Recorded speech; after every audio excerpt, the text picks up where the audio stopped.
Yo, what's going on? This is the NRW, where nerds rule the world. It's your boy, Kuya, the Adobro, the Babinka boy, the leader of the Hala Hala homies, and the Cine gang of the ShoPowSho, back for another episode. And as always, missing the ate sometimes. It just seems like always, because we have so much stuff going on. Viva Valentina with the stuffy spa, bringing smiles to the people as she rebuilds those plushies that we all love. And then, of course, Kataphorric is over in Japan right now, teaching, educating over there. So all my love to them. They wish they could be here. We were going to try and make that happen through the Zoom, but we couldn't. And I wish, because we have an amazing boss that's going to be our special guest today, Sheena Yap from the Tao of Self-Confidence. She's also written some amazing books about bossing up for those amazing females out there. You know, I am nothing as a man. We as the world without boss women in our lives. And so I'm so excited. I'm going to bring her up on the screen right now because we don't have much time today. There you go. Sheena Yap, I hope I didn't brutalize your name. Thank you for coming through. How are you today? Hey, Kuya P, thank you so maraming salamat for having me here on the show today. And you did really great. I mean, I'm like, can he do my intro? Like, he's phenomenal. I have a lot of nicknames. A lot of people ask that. So actually, funny thing, I have to ask you, because people have started to ask, you use a lot of nicknames. It's because as Filipinos, we love our food. I'm curious, just to kind of like break the ice, what is your favorite Filipino dish? Oh my God, there's so many. I mean, I love palabok. I haven't eaten meat in over 5 years. So it's mostly like vegetable dishes like pinakbet, deep fried kangkong. Also, oh my gosh, my grandma always makes the one it's a seaweed. I just forgot the name, but it's so good. So I eat all that. Banana Q. How can I forget banana Q, taron? So I eat all that. I love it. Okay, so I'm gonna try and figure out maybe a nickname later on with that, because I think, you know, it's fun, and it's celebrating our culture and our foods. You can call me Pancit Queen if you like. Hey, Pancit Queen! There we go. I love it. So again, you are a boss. I think that's so amazing, so inspiring. I grew up surrounded by amazing women, and as Asians, you know, sometimes, you know, we're always, you know, the labels that society puts on us. Especially for you as Asian women, submissive and this, that, and the third. And so to create confidence yourself, to create confidence in other people as the life's work that you're doing is so inspiring and so needed and so beautiful. I want to kind of get into that story, how you built into this such a confident boss lady yourself. So to start it off, I'm going to, let me not forget, let me put it on speaker view so we can just go back and forth and so that people can see you. I'm going to kick it off with our first question. Generally, the amazing ates who I wish could have been here, who are boss women themselves, would have loved to hit you with these questions. So I hope I can do the chore as a man, because we as men, I'll speak for the males. We are terrible. We are terrible people sometimes. I'll say it. Like, so I hope because I've been raised around such amazing women that I've kind of escaped some of that traps as a man, but I know we as men can be very terrible. So I'll just say that. So let's go through your story, and we like to kick it off from the gate, and we actually like to play off of that question that we get as POCs, as Asian Americans, when we're just existing, right? Where are you from? But no, really, where are your parents from? We like to play off of that, and the reason why we do that, which you'll see, is to show love to the past. So if you could tell me what is your answer to that question, but the actual real answer, because again, we are a Philippine loving podcast. We want to also find out those roots of where we actually, as between us as Filipinos. Yeah, for sure. So I was born in the Philippines. I was born in Cebu City. So I'm 100% Bisdak, Bisayang Dako. Actually, my great-grandparents and my grandparents migrated to the Philippines from China and Taiwan. You know, I just recently heard my great-grandfather moved to the Philippines at the age of 15 with no parents, just him and his sisters, came with nothing. And that was at a time where they were running away from communist China. So that is also why there's a huge Chinese population in the Philippines, right? A lot of them moved to the Philippines looking for a better life, looking to, get away from communist China, or, just in general, looking for a better life. So I was born in Cebu. I moved to Toronto, Canada when I was 7. And at that time, I had no clue where Canada was. I was like, why aren't we going to America? Is there a Disneyland in Canada? And my dad's like, no. And I'm like, why are we going here? What is Canada? Right. And I think, my life's purpose kind of started when I was very young, coming to a country like Canada. All you ever see on TV was Caucasian people. And so part of me was always ashamed of being Asian, right? Because I didn't have blonde hair, I didn't have blue eyes, and my name wasn't Heather. And that's all I really wanted when I was a kid, right? Like I wanted to be a white girl named Heather because that's what I thought the standard of beauty was, right? I mean, the first Asian show that I ever saw was All American Girl with Margaret Cho. So now you know my age range. But that didn't even last that long. I think it only lasted one season. And then we had the Joy Luck Club, which is a great movie, right? Phenomenal movie, one of my favorite movies of all time. But fast forward 20 years, like then we started getting like Fresh Off the Boat, Crazy Rich Asians, and so on. So there was a huge gap, in between that. There was no Asian representation, and I was like, why is that, right? Why is it we're not sharing our stories? We're not going out there telling them our culture, especially our food, because Asian people love food. And also in 2015, I was trying to find resources that really catered to Asian women's confidence because I was dealing with my own confidence issues, not feeling good enough, always comparing myself, second guessing every decision, not trusting my intuition. And it was so weird because I couldn't find anything that really catered to Asian women's confidence. So a part of me thought, maybe something's wrong with me. Maybe I'm the only one feeling this way, right? Feeling not good enough, feeling like I'm not worthy. And so, I really decided, I'm going to start a podcast, and I didn't know what a podcast was at the time. And in 2015, there's probably like one other Asian dude who was podcasting about Asian Americans. And so I was like, okay, if he's doing it, I'm going to figure this out and go ahead and do it. Right. So part of the reasons why I started the Tao of Self-Confidence was because support was very important. I figure if there's no support out there, I'll go ahead and do it. Representation for me is very important, especially when you grow up not having any, right? And especially we still are seen by our negative stereotypes, right? The quiet, submissive, obedient type. And because of that, we're not advancing as much in leadership roles. We're not taken seriously. We're treated as objects. And these are, and also the rise of anti-Asian hate, right? Women are targeted 2.5 times more than men. I mean, New York has been a huge rise of violence against Asian women, right?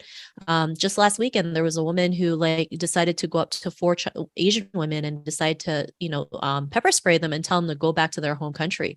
So, I mean, all these things are happening. And yet, even when we do get attacked for an Asian hate crime, we always get the blame for everything. Why didn't you fight back? Why didn't you do this? Why are you seen as sexy? It's because you're sex workers, or there's always something, but nobody ever talks about the person who initiated it, right? The person who's responsible for the crime. Why did they decide to go out there and do that? Why did they decide to shoot the person or tell them to go home or ask them where they're really from, right? It's always our fault, even though we haven't done anything. And then, of course, our culture always tells us to keep everything inside, right? Never say anything, never make any noise, never talk about the traumas you go through because we don't want to shame the family name. But that really hurts us, right? Because then we go through all these mental health challenges. And it's bad enough that mental health is a huge taboo in our community. We can't go out there and have safe spaces where we can talk, where we can share our stories, where we can share, the challenges we've gone through and how we're able to overcome them, right? Sharing the good, bad, and the ugly, because that's all very important, right? Not everything is like rainbows and butterflies. Sometimes life is very, very, very messy, but it's our mess that makes us who we are, right? It's a beautiful mess. And, we have the capability to go out there and do it. So that's how it kind of started. I hope that kind of. Oh, you are, again, for the people that watch us regularly, we kind of have like initial setup when we walk you through your life. You've kind of like went on overdrive, which I love. And it's just, she's a boss, y'all. And you just saw that right there. Just all that amazingness. There's a lot of tidbits in there that I want to touch. So I'm going to dial you back real quick if you don't mind. But I thank you for I just let people flow too, especially when you're on a amazing diatribe. That was dope. So basically we start off with like where you from to kind of get those roots. And then, but before we talk on your journey, we also want to honor those that came before to find out, if some elements of them exist and you carried on through you before we get on your journey. So you all got Oh, a yeah. preview just now of Sheena and what we're going to talk about, which I love. Thank you. Well, yeah, I think, especially, we had family that came over in the Philippines over the weekend, and, they were just sharing about, my great grandfather's story, like how he migrated to the Philippines when he was young, came to the country with nothing, really worked for himself, became a self-made businessman. And, he opened a business in the most uncertain time in the Philippines, which is martial law, right? I mean, it's you don't know what's going to happen. He had 12 kids to feed. It was just very uncertain, but he always had a set of rules that he lived by, right? A foundation. And one of them was, being able to work hard and be industrious, being able to take care of your family, being able to have integrity, which I think is very important, right? Integrity is everything. And so being able to realize, and persistence, right? And I was like, you know what? I didn't realize I was doing all these, like being persistent. I can get very persistent if I want something, right? And that's part of confidence, right? Regardless of your situation, you're just going to go out there and do it. Even if you get rejected like 10 million times, you want to eat your feelings, you get up and move on, right? I'm not saying you don't feel your feelings. You can feel it. That's why I eat my feelings all the time. Just let it all out, and then you get up and move again. And so being able to see what he's done and what he had to overcome, I realized, I think I have a part of that. And I'm really grateful that he was able to show us what's possible. I have my grandma who, even though she only finished sixth grade education, I mean, she's also made a business for herself, right? And it just goes to show your past isn't your future. Just because maybe you didn't finish school doesn't mean you're a failure in life. I mean, I failed kindergarten in the Philippines for coloring outside the lines. And so, I mean, if I didn't have the right work done on myself, the confidence, the mindset work, I would have been seeing myself as a constant failure, not realizing like I just was never meant to color within the lines. I was meant to be outside the box and never have any boundaries, right? I was meant to be a creative person and do things differently and forge my own path. Is it easy? Hell no. Especially when you have a lot of Asian relatives who ask like 10 million questions. What are you doing? Why don't you get a job? Or why don't you go get a husband? Or, what are you doing with your life? Right. And sometimes it can take a toll on us, right? Because now it's like, well, they don't get what I'm doing. Oh, maybe I shouldn't be doing this. But this is why it's so important to surround yourself with like-minded people, have a tribe, be okay to ask for help, which I know is something that's not typical in our culture, because that can help us, jumpstart our confidence to go out there and make things happen. But everything does start with how you see yourself, right? I mean, if you don't believe in yourself, you're not going to go out there and take the action. You're not going to go out there and make things happen. And so I believe like persistency is very important, right? Like my podcast, right? I've had this for maybe almost 7 years. I've interviewed over 700 Asian women on this topic. It's like, it's not easy. It's like my baby. And there was days where I really wanted to quit because I didn't know where it was going at the time. I just said, I wanted to create this platform, right? Not having any certainty, not knowing what's going to happen, but I realized I just had to do it because it was going to lead to something, right? Even though I had no clue what it was. And sometimes, we live in a world where we always want instant gratification, especially in the world of social media. It's like, oh my God, I only have 5 likes. I'm a loser. But, when you see the bigger picture, you're going to go out there and do things, right? You're going to just keep making it happen until you finally, hit it, right? You hit that goal, you hit that thing that you were meant to do, and everything just opens, right? It's a great example is Squid Game. Okay. Squid Game, one of the biggest shows on Netflix, right? Overnight success, people think. But nobody realized that the guy who produced or created the show has been trying to pitch this for 12 years. 12 years, right? Because we always hear the glory and never the story. Got rejected so many times, but now he finally hit it. He understood that this movie was going to do well. He just didn't know when, and he was just persistent enough to keep moving forward. So, I was just glad to hear, that my great grandfather was like that. And he was persistent to just, be able to have a business, be able to provide for his family and help others as well who were in a similar situation. Awesome. I feel all of that. Again, I love Sheena just dropping knowledge bombs on all of us as we go through. I still have, when I do this, I have formula in my head of how we do these. So I just again do speak your heart and mind, and I'll just bring us back to different things because I know the people that regularly watch us. But what about this? So thank you for all of this knowledge. So when getting onto your story and also part of your story, I love that question that as well that when we answered at the beginning about giving that love to the past because of the person that you are. You said, I think, your grandmother. I'm curious what type of female role models that helped kind of maybe, that you saw that helped build this confidence for yourself, or did you not see it and made you determined to create that can you talk on that? Yeah, I mean, everyone has good and bad things, right? Good or bad, you can always learn from something.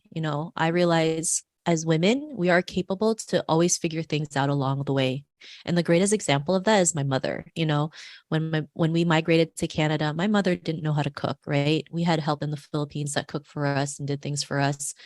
So when she landed in Canada in 1989, she had no clue how to cook anything, right? And now she had to figure out, how am I going to cook for my children, right? She had 3 daughters to raise, but she made it happen. She figured it out, right? And now she's one of my favorite cooks. And so that's a great example of you're never too late to learn something new. And that when something really happens, you are able to figure it out. And as women, we need to learn to do that because men do it all the time, right?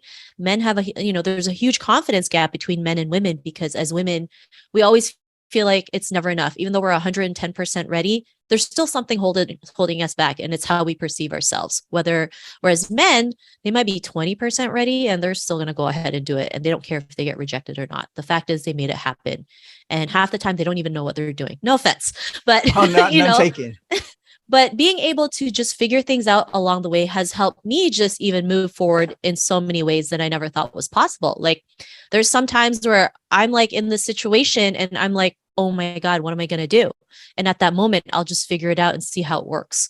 Right. Is it always a hit? No, but at least, I made it happen versus, thinking what if. And so as women, we are very capable of doing that. Right. Because if you were put in a dire situation where you had like 15 minutes to figure it out, you're going to figure it out. Right. Because you're going to do it for yourself, for your kids, for, the ones you love. Right. And so that's one of the things, that was one of the biggest things I learned, like, oh, so my mom didn't know how to cook and she only learned how to cook when she was in Canada. I mean, that's amazing, right?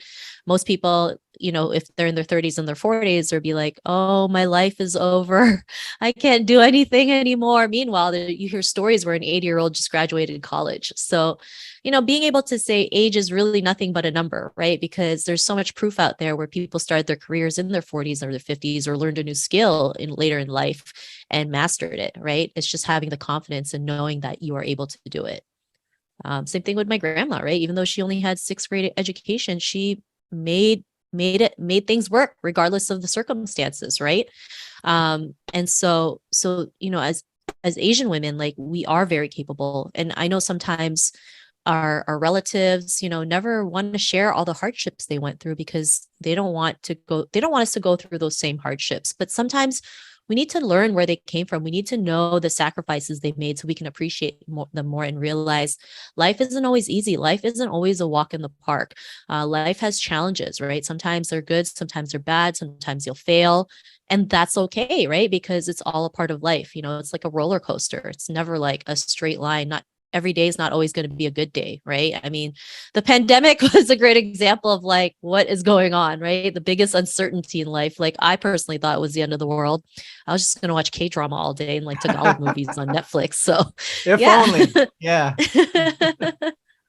Awesome. So shout out to those amazing women that helped create this amazing person that I now know and love in Sheena Yap Chan. All right, so you move over from the Philippines to Canada. Let's talk about a young Sheena from moving over here, transitioning, assimilating to that change in lifestyle. What would your parents tell me about a young Sheena? Were you as confident in knowing and aware of yourself at an early age? Take me between baby Sheena to moving over to right before you start like high school. Tell me, young baby Sheena to high school Sheena. What was she about? What were you into? I don't know. I mean, I think as a child, I had no fear, right? Like I was just curious. I always did things. I remember my mom would mention when I was like 5, we had like this big dog, like if he was kind of like a Doberman, I think, or it's just like those dogs that would bite you. And she saw me like putting toothpicks in between his teeth with no fear, and the dog just listened. And they almost had a heart attack looking at that because they're like, "What are you doing? You're gonna get hurt, right?" So I think as a young kid, like any normal like young child, right, you're just curious. You go out there and you're willing to do things. You don't know what the consequences are because you're young, right? Moving into Canada, one thing I didn't know was speaking English properly, right? I couldn't make sentences together, or whatever I said didn't make any sense. So I had to take ESL classes when I started school. Even though Toronto is a very multicultural city, one of the most multicultural cities in the world, I mean, there wasn't any representation, right? That's why I mentioned, like, on TV, never saw anybody that looked like me. So I was always ashamed. And then, I was also teased at school. We moved back to the Philippines after grade 8, started high school there. And, was able to assimilate to the culture in the Philippines again. And then once I graduated high school, moved back to Canada again and start all over. It's How not is always it to go easy. back? What was that like to have to go back? Or was it something going on with the family? Yeah. Was that hard on you? Yeah, my grandfather was sick at the time. And of course, we didn't want to leave. We were in Canada. We liked our life. And then, so we had to, just assimilate to being in the Philippines again, right? Going to a new school, making new friends. And, like, school in the Philippines is not easy, right? Like, they make you study like crazy, right? You have to like memorize everything. Every time we had to do a math problem, we didn't own a calculator. It was just stacks of like scrap paper. We had to do calculations. So it was really hard, right? And, starting, like, I had to wake up at 5 a.m. because school started at like 8 o'clock, right? Or 6 o'clock, and it wouldn't end till like 3 or 4. So it was really long, right? Not like here, it's like from 9 to like 2:30 or 3 o'clock. So it was a huge change, but eventually, as time went by, like, we enjoyed it, had friends, I was able to do things like go to the mall with them and go to parties. And then my parents decided they wanted to move back, right? Because my grandfather passed away too, and they just wanted a better life for us. So we had to do it all over again, and as a teenager, it's like, I like my life now. Why would I want to move? And then you have to start the whole process all over again. So, I mean, it's good and bad, being able to adapt to different environments a lot faster, right, is a great thing. Because, I mean, we were literally moving halfway across the world.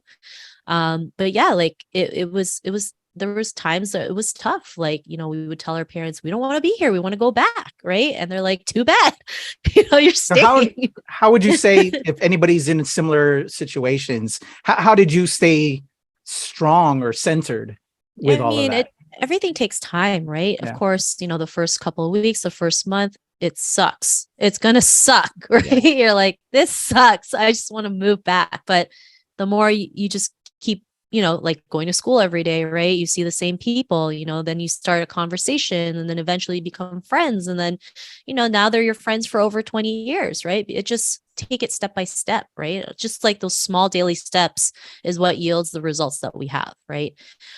Which is really important. I mean, most people think we have to make big leaps to make big changes, but really it's just taking one step at a time.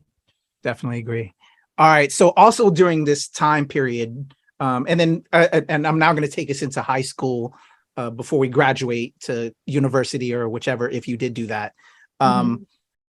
Also, because you're a Filipino in Canada, and coming into finding out that you're actually Filipino, as a Filipino American, that there's a lot of, that's why I have this question, because we have that kind of awareness that happens, and then sometimes it's, some of us love it, some of us also hate it, and I'm curious what that was like for you.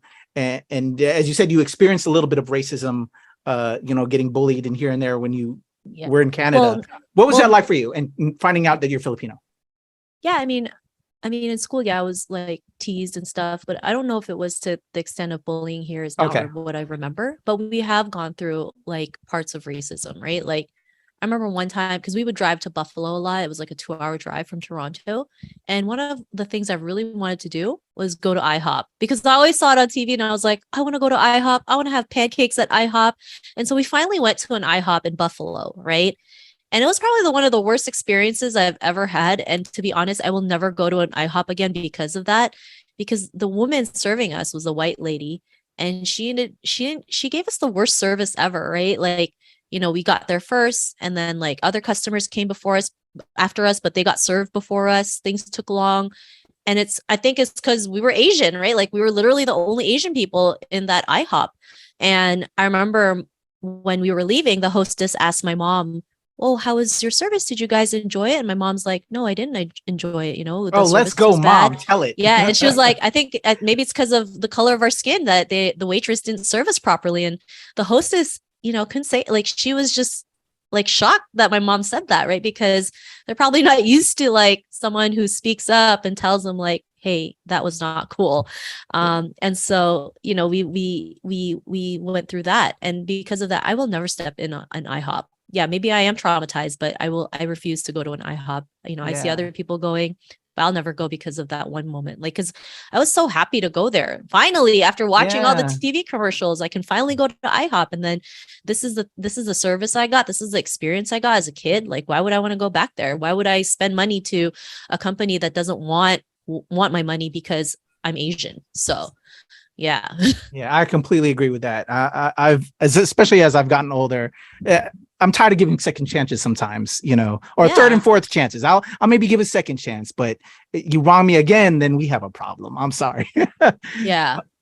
So yeah, you were confident in yourself in being Filipino, and were there did you take a lot of pride? So I think going back beyond the racism question, but for yourself as a Filipino, did you have pride in that? And did your family instill that? Even though we're living in Canada, did they teach you traditions and everything like that? Yeah, well, I grew up in 2 Asian traditions, right? I mean, I'm Chinese, and I was born in the Philippines, so I grew up in a Filipino Chinese community, talking like, going to Filipino restaurants, watching Filipino movies, also talking about our family, and also doing different things in our Chinese heritage. So being brought up into Asian cultures, right? Of course, when you're a kid and when there's no representation, you're embarrassed of being Asian, which I was. It wasn't until in my 20s when I really embraced being Asian and was being okay with it. And it went from dyeing my hair from like blonde to my original hair color. And that's when I started really embracing it, realizing like, I'm Asian. This is it. I'm not, I'm Filipino Chinese, and I'm okay with it. And I'm just going to live my life just as an Asian person. And like, I know it. And it's funny, like, because a lot of people have that like aha moment when they dye their hair back to the original color. I've heard so many people like, I did the same thing too. So I mean, now, I love watching Filipino movies. I love going to the Philippines, especially because my grandmas are still alive. As much as I can, I'll travel, even though it's like 20 hours away. And well, I haven't traveled much because of the pandemic, but we are going at the end of the year. And I just love like going to the beaches there, the food, the hospitality.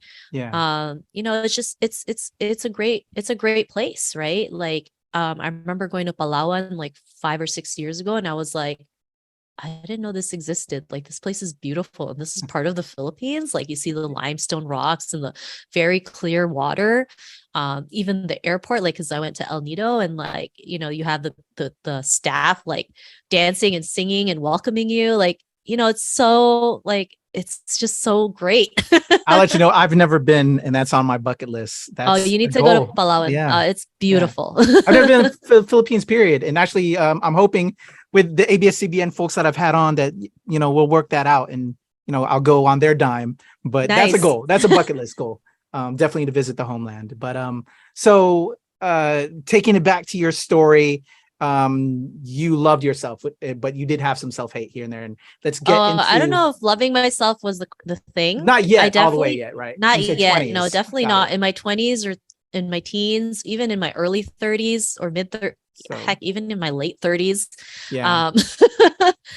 I was my own worst enemy. I would judge myself. I would, please other people before I please myself. Like, just focus on me, never did any self-care rituals or, like I would always just wanted to please everyone else because that's how I was taught, right?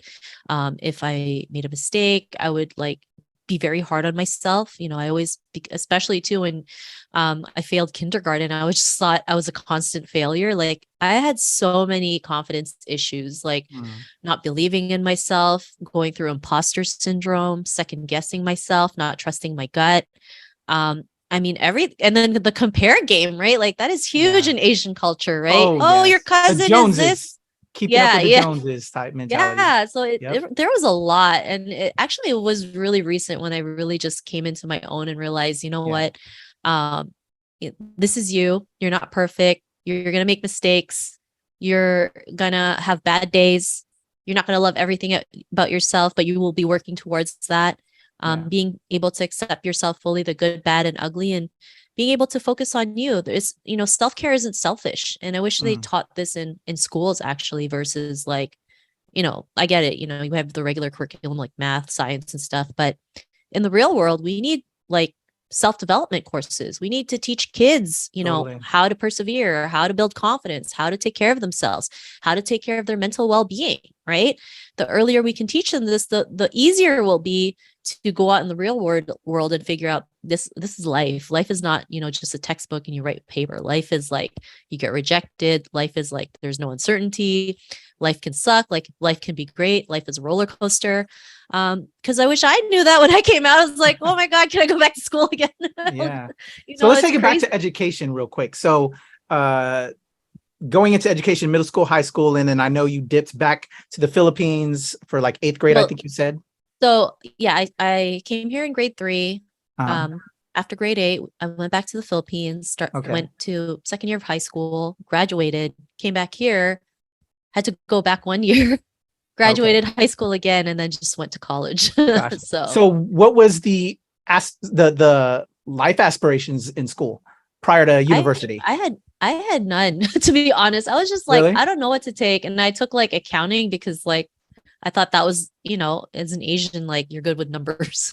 So was that parental influence? Because, a lot of them are, I'm saying the stereotype that we get is we want us to become lawyers, doctors, engineers, Yeah. And then I was even going to take like my certification. And honestly, I was like, do I really want to study for the next 10 years? Like, I couldn't see myself like hardcore studying and not doing anything 10 years, like 10 more years after graduation. Yeah.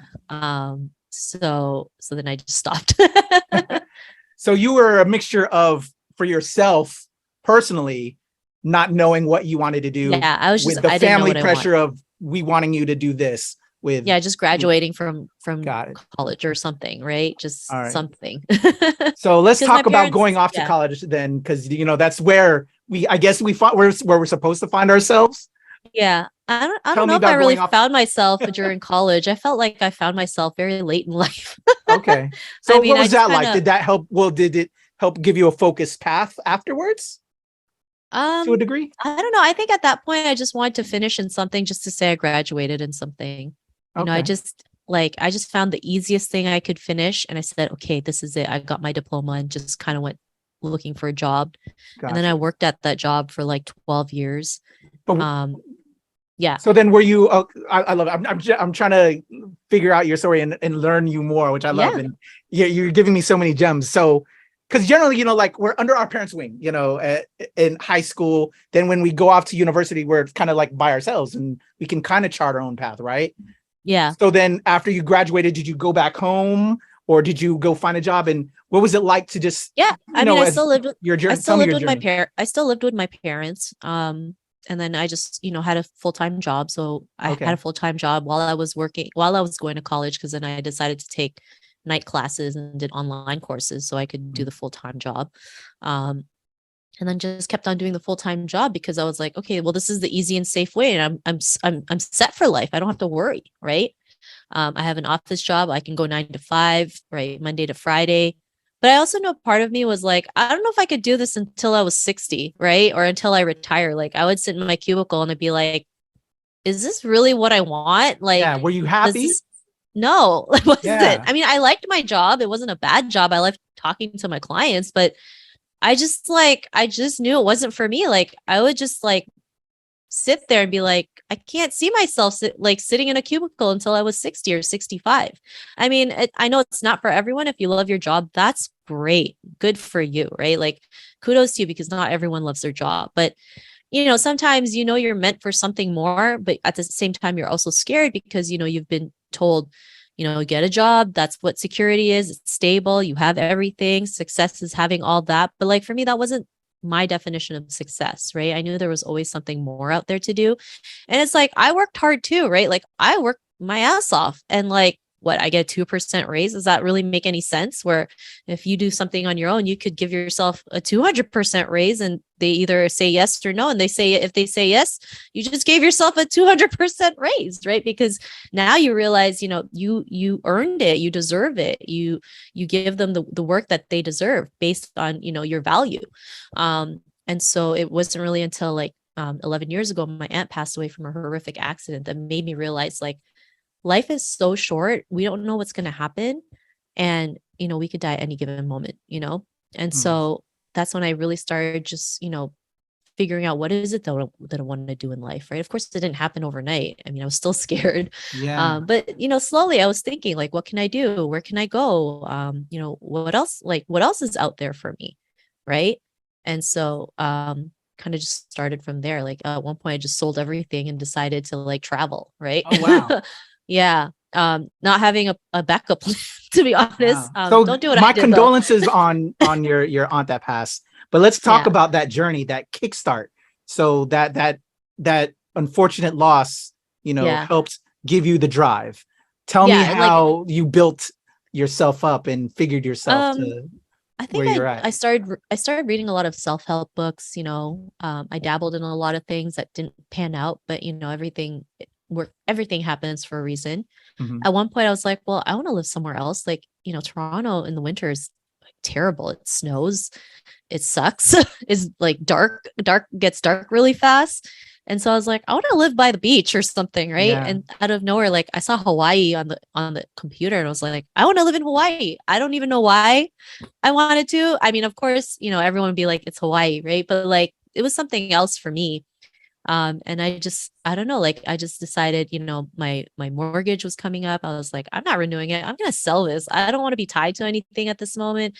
I just want to go out there and live my life. And I was really fortunate to go and travel different places, able to live in Hawaii for 2 winters, be able to travel to Asia.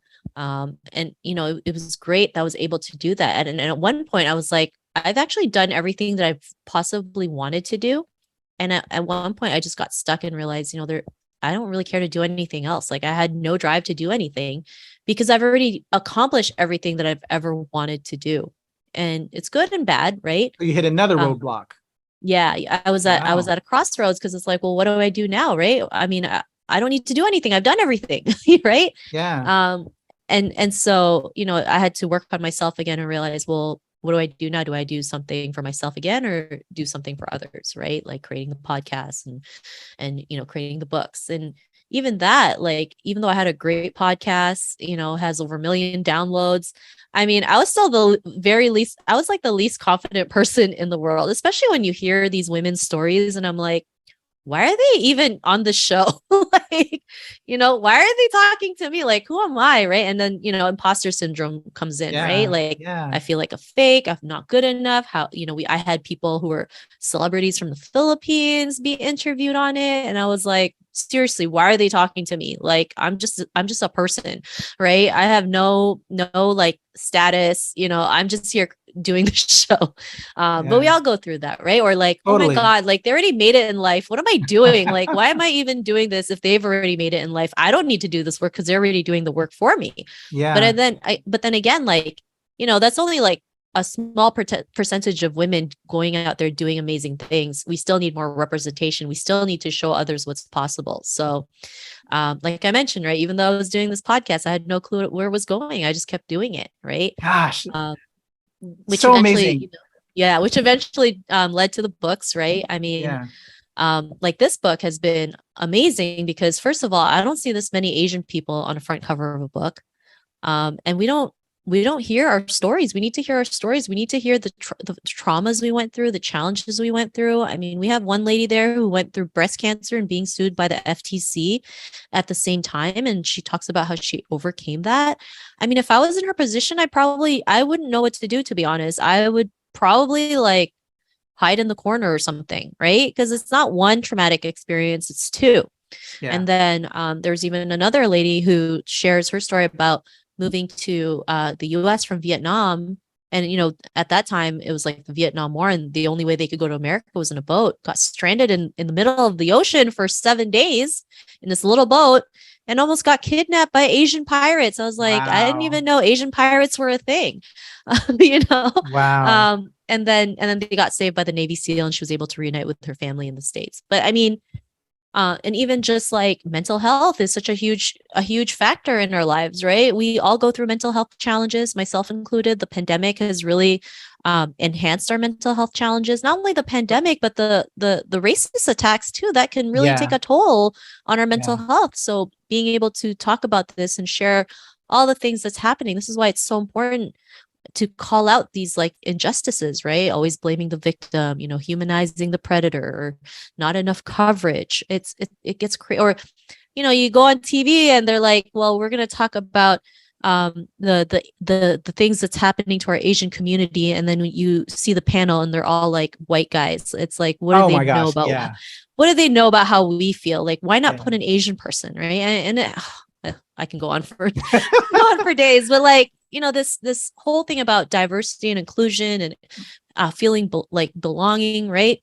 I mean, it is very important, because even though there's a lot of companies who say they're for it, you know, they talk the talk but not walk the walk, right? Like June is Pride Month. All you see are companies, you know, putting rainbows on every single product they have. And it's like, guys, that's not the point. Just putting an excess of rainbows for the month of June isn't going to make people believe that you're an ally. Like, you really got to go out there and take action and realize like you have like you like integrity, right? You got to do what you say, because if not, people can see through that. So I mean, I can go on about that for days. Like, even here in Toronto, like I mentioned, very, very multicultural. Like in the summer, all kinds of festivals, from like Greek festival, Filipino festival, Asian night market, you know, everything you can learn from different cultures, taste different foods. Like a couple weeks ago, I was on Facebook and I saw this women's conference, right? That's happening here. And I was like, oh, that's cool. I'll check that out, right? It's been a while since I've gone to an in-person event. And then you see the lineup of speakers. It's like 9 Caucasian women and 1 Black woman. And it's like, where's everyone else, right? I mean, there's Asians who live there, Indigenous, Latin community, Middle Eastern. Where are they, right? And you know, of course, when you see that, why would you want to go? Like, you get turned off by it. And so that's why it's so important for me too to create these platforms, because as much as we complain, you know, there's not enough seats at the table, we just create our own table, create our own seats, and just make it happen. Yeah. I love that. Sheena, I think we're going to have to table this conversation and have a part 2. I think this will be the first time I'm having like to split up this interview, because as well, Sheena, actually, for everybody watching this right now, she also has a commitment as of where we're recording this. So I'm going to have Sheena back. If she'll grace us with I would love to be here. Because there's so much more. Like, I want to know how you've turned, because like you said, there's times when you weren't confident, but then you're such a confident person. How do you change that? How you convert that energy into positive energy? And then just Asian health and mental health and just everything we've kind of discussed. We've kind of touched it right now, people, but I promise you, I will get with Sheena. I will have her back. And then hopefully I can have the Ates on, because I know they'd want to have some conversations with you. Sheena, you are a delight. You are a boss. You are amazing. Before we sign off out of here, because again, I want to have you back, but for those that have watched this thus far, how can the people reach out to you? I'll also have it in the description below, but for those that sometimes drive and listen to me, how can they find you? For sure. They can check out my website, SheenaYapChan.com. You can get you can order a copy of the book, Asian Women Who Boss Up. You can also check out my podcast, The Tao of Self-Confidence. It's on Apple, Spotify, Google Play. You know, there's tons of episodes to binge listen to when you're stuck in traffic or out for a jog or giving your kids a bath. I mean, they're all there. Also, if you look up Sheena Yap Chan, that's all my social media handles. Or if you forgot anything I said, if you just Google my name, Sheena Yap Chan, I'm the only Sheena Yap Chan on the internet. There we go. So I'm not hard to find. All right, y'all. And I promise you, we'll talk a lot more about the book, the podcast. Sheena is a guest that we definitely have to have a part 2 and give a whole nother hour and a half, 2 hours to that. Because there's so much to digest. You are amazing. You are a boss, Sheena. Thank you. You are a boss too. Thank you. The last question I asked before we sign off as well is because we are Nerds Rule the World, is the home site of ShoPowSho. As a nerd as well, I think you said you're a nerd as well. And there's nothing wrong with it. We're changing the dynamic, that negativity that is nerd. We can be nerds and love things. So if you were to give a TED talk on anything, what are you nerdy about? If you could give a TED talk on something, what does beyond being a boss, being self-confident, which we know, what is something that the world may not know about you that you could just give a TED talk style talk on? That probably food. Okay. So just talking about the different foods I've tried, especially Toronto. There's so many places to try. Like, even though I've stopped eating meat, I mean, I can still describe a dish that I had before and they'd be like, why did you stop eating meat again? How do you know all these places? I mean, especially when I travel, like, I love trying different foods. Same. Because I just like to explore. I just want to see how it tastes. Even if I'm like disappointed, at least I went out there and did it. So yeah, probably food, if not K-dramas. All right. Okay. Well, there you go, y'all. Sheena Yap Chan, the Tao of Self-Confidence, the Asian women who boss up. We will have a part 2 and we'll get all into it. And then maybe, man, I see some spinoffs too. I think you'd be great guest, because you're a podcaster yourself. You're so giving with your knowledge. And so that's beautiful. Can't thank you enough, y'all. Sheena Yap Chan, your boy Kuya P. You can follow me at the Legend Kuya P on Twitter, TikTok, and IG. Of course, here at ShoPowSho, my other new show, AAPI Toy Heroes, where I talk about Asian representation within toys, and as well as here at the NRW and Annual Release Wednesday, where nerds rule the world, y'all. Sheena Yap Chan, go check her out. Give her all the love. Follow her. It's all in the description below, y'all. We love y'all.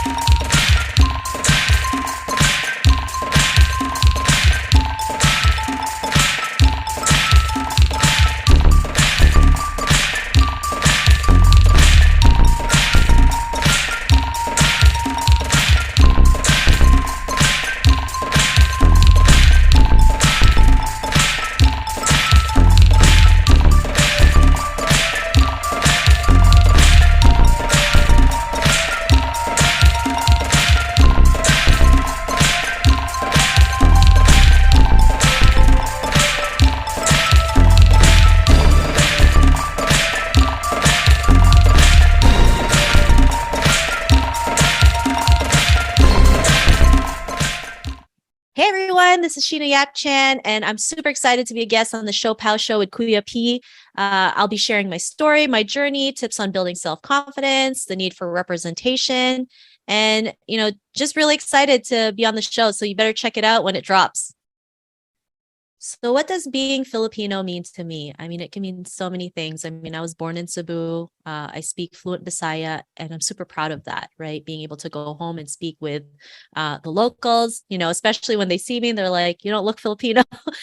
Just being able to embrace everything that Filipino culture has, the food, the hospitality, the beautiful beaches, the places, the traditions. It's something that I talk to everyone about. I share different things, the different places I've visited. So for me, it's big, right? I also love watching Tagalog movies and TV shows and follow Filipino celebrities. So for us, it's for me, it's a big thing. It's a part of me.